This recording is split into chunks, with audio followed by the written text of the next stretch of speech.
खबर कानट से है, जहां पहले ही प्रयास में बने आबकारी अधिकारी अरुण। जी हां, अपने गांव का नाम अरुण ने रोशन किया है। अरुण की माताजी खेती किसानी का काम करती हैं। महर्षि दयानंद हाई स्कूल चौमा से अरुण ने पढ़ाई की है। अरुण मालवीय से आगर लाइव की खास बातचीत देखिए। हम मथुरा खेड़ी के इस गांव पहुंचे हैं जहां पे मेरे साथ अरुण हैं, अरुण मालवीय हैं, जो छोटे से गांव से आते हैं, गरीब परिवार से आते हैं।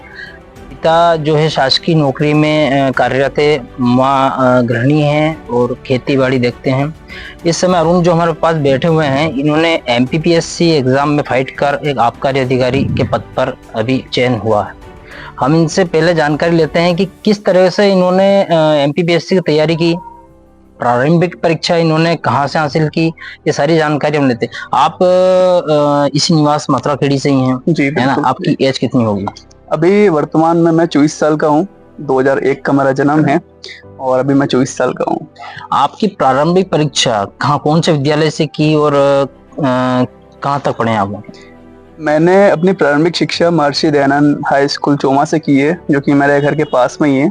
वहाँ गुरुकुल का माहौल था और मुझे वहाँ पे एक अच्छा अनुशासन का और जो सदाचार की चीज़ें हैं और अच्छे संस्कार की जो चीज़ें हैं वो शुरू से वहाँ पे मुझे मिली। उसके पश्चात मैंने गवर्नमेंट स्कूल से अपनी 11th की है, कमला सागर हाई स्कूल नलखेड़ा से अपना 12th किया और देवी अहिल्याबाई विश्वविद्यालय इंदौर से मैंने अपना ग्रेजुएशन किया। 12th के बाद मैं दिल्ली चला गया था, इंदौर गया पहले, उसके बाद फिर मैं ग्रेजुएशन करने के बाद दिल्ली चला गया। वहाँ पे जामिया मिलिया इस्लामिया में मुझे एक अच्छा माहौल मिला, UPSC के अच्छे बच्चे मिले जिनके साथ रहकर मैंने तैयारी की और उन सब का मिला जुला परिणाम है कि मुझे पहले ही अटेम्प्ट में सफलता हासिल हुई है और पहले ही अटेम्प्ट में मुझे ग्रेड 2 की जिला आबकारी अधिकारी की पोस्ट मिली है, जिससे मैं बहुत खुश हूँ। का सही मानते हैं आप? इस इतनी बड़ी पोस्ट पे गए हैं, ग्राम नगर मतलब गांव अंचल से आप पहुंचे, किसका सही मानते हैं? मैं अपने डेली रूटीन में सुबह उठ के एक काम करता हूँ, शुक्रिया अदा करने का काम। तो जितने भी लोग जिन्होंने मेरा साथ दिया उसमें सबसे पहले अपने पेरेंट्स का नाम आता है, मेरे माँ बाप ने मेरे लिए जो किया। दूसरे नंबर पे मेरे भाई का नाम आता है, क्योंकि इसने भी मेरे लिए बहुत कुछ किया है, चाहे वो कोविड के टाइम पे घर से इंदौर ले जाना है, चाहे पैसे की दिक्कत है या जो भी है। तो मेरे माता पिता, पेरेंट्स, इसके बाद मेरे जो गुरुकुल स्कूल के जो टीचर है उनका इसमें योगदान रहा। धीरे धीरे कारवां आगे बढ़ता रहा, लोग रास्ते में मिले, कुछ लोग अच्छे मिले, कुछ लोग बुरे मिले, तो सबका मिला जुला सहयोग है और उन्हीं सभी लोगों की कृपा देन है कि ये मुकाम मुझे हासिल हुआ है। अच्छा, आपको आबकारी अधिकारी अभी पोस्ट जो मिली है, आपने UPSC भी दे रखी है, आप सोच रहे हैं कि मैं इससे आगे भी जाऊं, क्या सपना आगे का? अल्टीमेटली मैंने जो तैयारी स्टार्ट की थी वो अपने दिमाग में IAS का एक सपना लेके की थी, परंतु मेरा जो पहला अटेम्प्ट था UPSC का, उसमें मैं प्री पास नहीं कर पाया था। उसमें मैं GS और CSET दोनों पेपर में फेल हो गया था, तो उसके कारण मैं हताश रहा बहुत लंबे समय तक। फिर मैंने इकोनॉमिक सिक्योरिटी के लिए और अपनी लाइफ आगे सस्टेन करने के लिए मैंने MPPSC की भी एग्ज़ाम दी। अच्छी किस्मत रही कि मेरा पहला अटेम्प्ट में उसमें सिलेक्शन हो गया। अभी UPSC का भी मैंने इंटरव्यू दिया है, 12 फरवरी के दिन मेरा इंटरव्यू था, अच्छा रहा इंटरव्यू। अभी देखते हैं उसमें यदि मेरी कुछ अच्छी पोस्ट मिल जाती है, मेरी जो ड्रीम पोस्ट है IAS है, यदि वो मिल जाती है तो मैं और अपने आप को अच्छा महसूस करूँगा उस समय। आप चाह रहे हैं कि IAS में बनूं, अभी तो आप आबकारी अधिकारी बन ही गए हैं। जी, चाहते हैं कि मैं यहाँ से बाहर जाना या और कहीं IPS IAS बन के, या फिर सेवा यहीं करना चाहते हैं?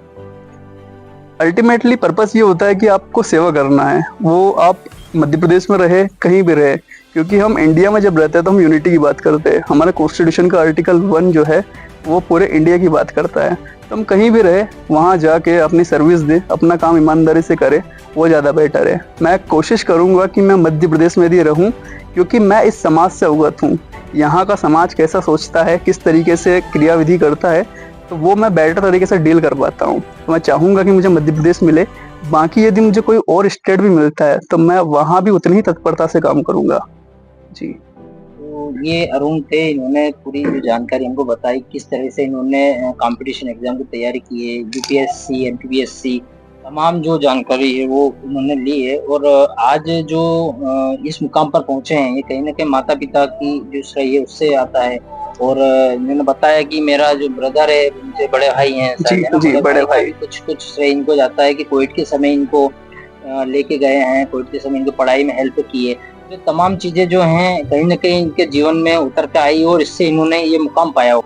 अभी अरुण से हमने चर्चा की है, वो आबकारी अधिकारी बने हैं, उनकी माताजी हमारे साथ में हैं, तो हम उनसे कसो लागी रही हो आपको जो लड़को है वो आबकारी अधिकारी बनी है? बहुत अच्छा लगी रही। अच्छा लगी रही? हाँ, अच्छा लगी। अच्छा, तो आप कहीं काम करो?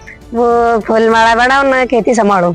खेती संभालो? हाँ। अब आप तो खेती संभालो ना, आपको नानो आबकारी अधिकारी बनी हो तो हाँ। उच्च जाना की है कि कहीं खाली आबकारी ये अधिकारी? सभी और अच्छा हो जाए तो और अच्छा लगे हमारे। कहीं बनना चाहे? ये कलेक्टर बनना चाहे, अभी अधिकारी बने, ये भी अच्छा लग रही है हमारे। ये सभी खुश है हम। अच्छा, ऐसे भी खुश है? हाँ, ये सब खुश है। बढ़िया बढ़िया। तो मतलब आप चाहिए रहा कि और कलेक्टर बने, एसपी बने, ऐसे हाँ, और अच्छे बने तो और हम खुश है। खुश रहो। हाँ।